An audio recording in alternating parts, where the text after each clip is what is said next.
This is an ABC News special report.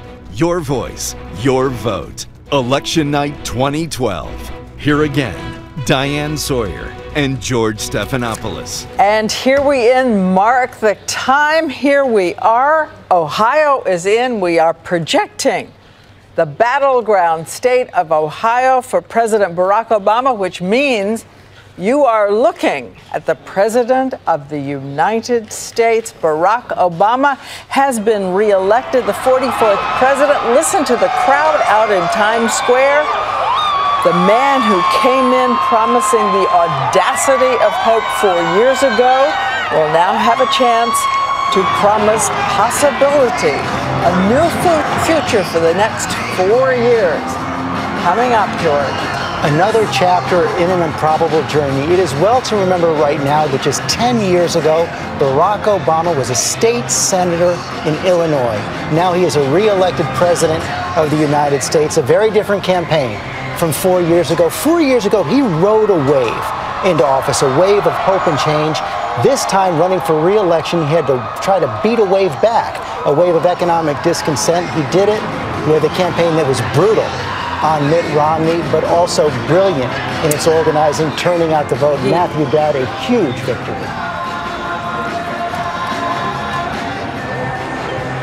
The economy had suffered, where he had a right direction number that everybody thought he could get beaten. This is going to, both sides are going to have to reflect on this, because there's many misconceptions and problems that happen, but I think the Republicans are really faced with. The polls were right. All the polls were right that Republicans argued against and said, no, we're going to do it differently. We're going to propose a different electorate. It didn't happen, and they're going to have to face a future where there's no leader of the party and an electorate that is much to their disadvantage. He always said he was a fourth quarter closer, that he was LeBron at the very end, but I want to bring in Nicole right now for your thoughts. Well, look, I think that this was a campaign that has always had its doubters. I mean, this was a primary where he was sort of the third, fourth, fifth choice. We romanced Chris Christie. We romanced Mitch Daniels. We fell in love with everybody who wasn't running as a party. And I think that carried over. He never really was able to get the monkey off his back. We never stopped doubting him, and I think that hurt him. I think that until his own stellar performance in that first debate, we really didn't believe in him. And I think that took its toll on Mitt Romney. Donna, quick thought? 4 years ago, voters wanted to make history. This time around, they wanted to make a difference. They wanted to make a difference in terms of somebody who they thought was on their side to create jobs, health care, keep the country safe and sound. This is amazing. It was tough, I have to tell you, but it feels good. George Will, there was a moment after that first debate where it looked like the president would not be re-elected, but as Diane pointed out, he closed with a kick. He did close with a kick. Both sides fought a gallant fight. Mitt Romney had a problem that I think, Nicole, you were talking about. During the Republican nominating process, the party turned first to one person, then another, to try and avoid what turned out to be inevitable. If there's a winner tonight, it's the senator from Florida, Marco Rubio, because all eyes are now going to be turned to him as a man who might have a way to broaden the demographic appeal of this party. And Barbara Walters, you've talked so much about being there with those who have lost and the first thought they have when they know it's over. Well, I just want to say something about Obama, because the second term for many presidents who won second terms was not good. Very often in the second term, whether it was Bill Clinton or even Ronald Reagan, the second term. Richard Nixon. The second term is not a happy, it starts out happy and goes downhill. But so he now really has to prove himself in every respect. And you know, a lot of things are going to happen in his personal life, by the way, because we've been watching the two children, and it's going to be, well, he is not going to be going off to college. We're going to be more involved in what they're doing now.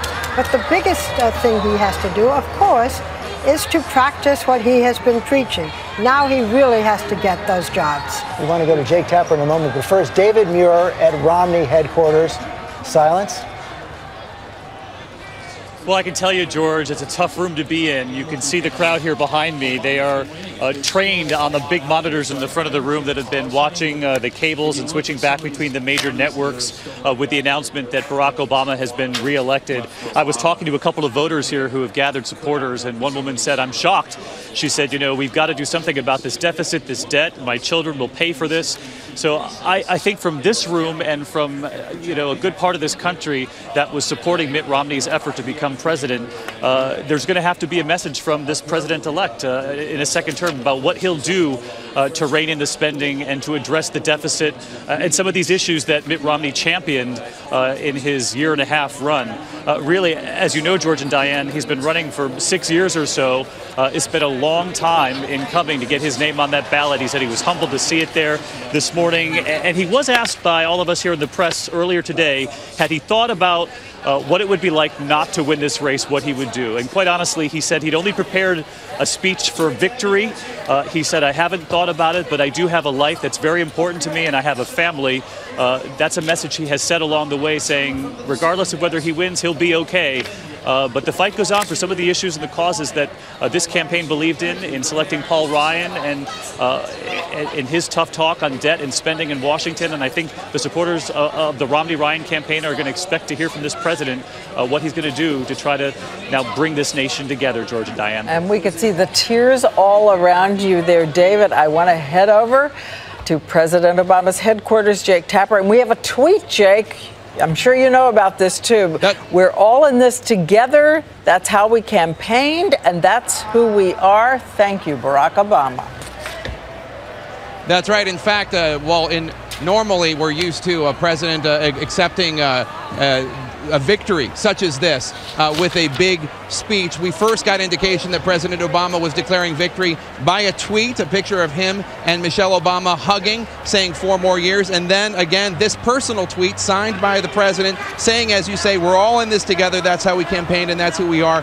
Thank you. Signed B.O. Barack Obama. It is electric here, Diane, at campaign headquarters in Chicago. They are crying tears, but different from the tears at Romney HQ in Boston. They are tears of joy.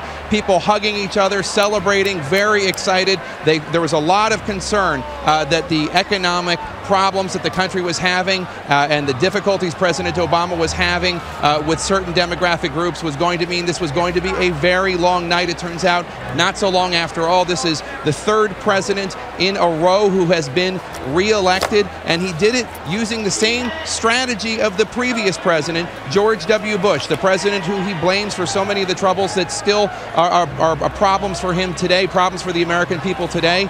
He had George W. Bush fought for re-election, even though the public was ambivalent about him because of the war in Iraq, had a fairly low 49-50% approval rating. He did it by making the alternative unacceptable. And that's what he did to John Kerry. That's what George W. Bush did to John Kerry. And that's exactly what President Obama did to another patrician Massachusetts politician, Mitt Romney, making him an unacceptable alternative. That, of course, is just the strategy. This is a bigger moment than just political strategy. President Obama standing for so many things for so many people, the demographic groups that supported him, women, minority groups, urban communities, very excited this evening. And we're going to hear from President Obama in a short bit, but without question, this was a tougher campaign for President Obama than his previous one. And I believe he may be the first president in history re-elected with fewer electoral votes than he won the first time he was elected. I'm not positive about, but I think that's true. But a big, big night for President Obama and his team that executed a very, very determined strategy that was tough, that took away some of the hope and change veneer off of his first election, but at the end of the day was victorious, Diane and George. It was, with the exception perhaps of Franklin Roosevelt. You talk about those communities electric for President Obama. One of them right near here, up in Harlem. ABC's Deborah Roberts is there at Londell Supper Club. That is the same place you were 4 years ago. Another celebration, Deborah. Hey, George, I got to tell you, this doesn't even seem like the same room that I stepped into 5 hours ago. When we arrived here, people were a little bit somber. Some said they were sick to their stomach with worry, thinking this would be a very long night. One woman even acknowledged that some Black Americans had been a little less than enthusiastic with the president at some point. Some disappointed in his support of gay marriage. Some feeling like maybe he didn't step up to the plate always. Issues that were important to Blacks. But tonight, she said,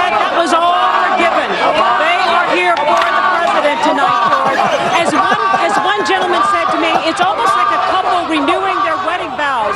Maybe they're not as giddy as they were on their honeymoon, but at the end of the day, they still love each other.